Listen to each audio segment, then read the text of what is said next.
정치다 방송 시작과 거의 동시에 검찰의 이재명 대표의 위증교사 혐의에 대한 구형이 나왔습니다. 1심에서 검찰은 3년을 구형했습니다. 자, 계속해서 지금 속보 저희가 전해드릴 텐데요. 이재명 대표에게 3년을 구형한 이유 이렇게 설명하고 있습니다. 위증교사는 사법 질서를 교란하는 중대한 범죄 행위다.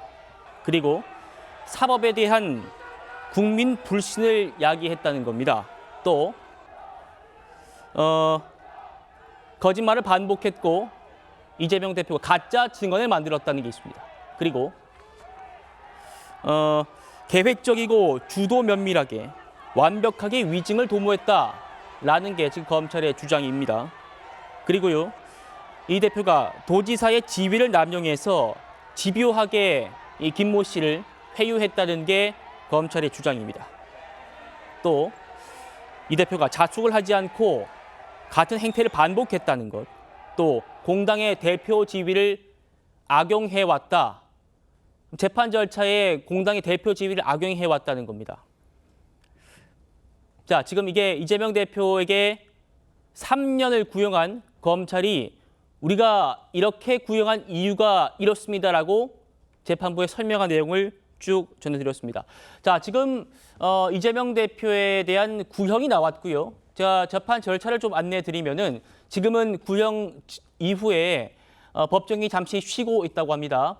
어느 정도 쉼 이후에는 이재명 대표 변호인의 최후 변론이 있고요. 최종 변론이 있고, 그리고 변호인의 변론 이후에 피고인 이재명 대표의 최후 진술이 있습니다.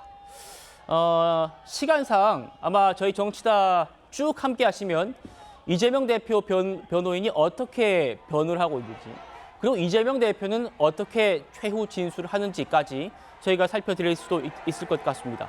오늘도 가장 빠르고 정확하게 검찰 논리, 그리고 피고인 이재명 대표의 최후 진술까지 자세히 전해드리겠습니다. 영상 먼저 보시고 바로 시작하죠.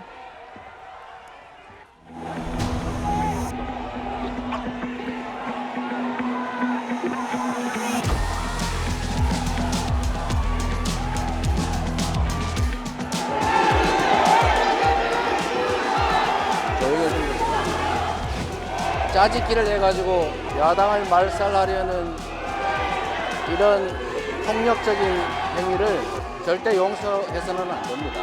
법원에서 진실을 잘 가려줄 걸로 믿습니다.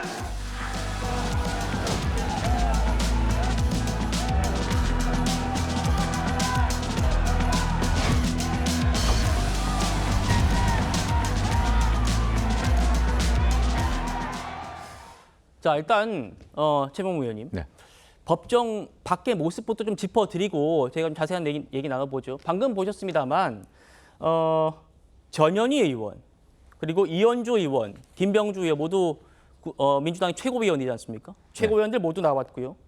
당대표 비서실장 이해식 의원, 또 이용우 의원이 오늘 나왔는데, 이용우 의원은 누구냐면 민주당의 법률위원장입니다. 위증교사는 이재명 대표의 개인 혐의인데 당의 법률위원장까지 오늘 같이 나왔어요.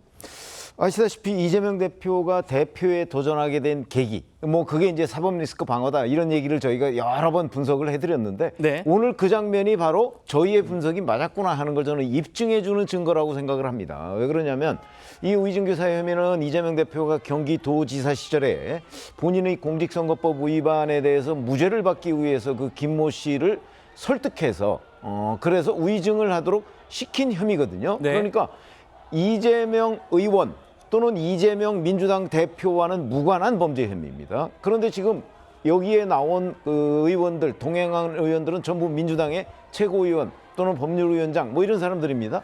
그러면 결국 민주당은 이재명 대표의 공적인 어떤 위상 이런 거나 아니면 사적인 어떤 혐의 이런 것이 별로 구분이 안 된다. 한마디로 네. 얘기하면 공사 구분이 안 되는 장면이다. 저는 그렇게 봅니다. 그거는 이재명 대표가 기획했던 것 아닌가요?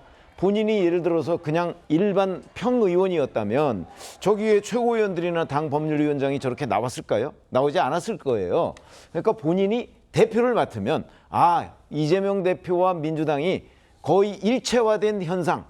그러니까 그 당의 당원들이나 아니면 의원들이나 법률위원장이 공사 구분을 하지 않고 그 대표가 과거의 범죄 혐의에 대해서도 뭔가 변호하거나 아니면 시위를 하기 위해서 동행해 줄 것이다 라고 이재명 대표가 기대를 했던 장면이고 네. 그 장면이 오늘 그대로 지금 재현됐다. 저는 이렇게 생각합니다. 알겠습니다. 법정 밖의 모습부터 저희가 살펴드렸고요. 다시 한번 말씀드립니다. 이재명 대표에 대한 검찰의 구형 3년이었습니다. 선거법 재판 때는 검찰이 2년을 구형했죠. 그보다 높은 형을 검찰이 위증교사 재판에서 구형을 한 겁니다.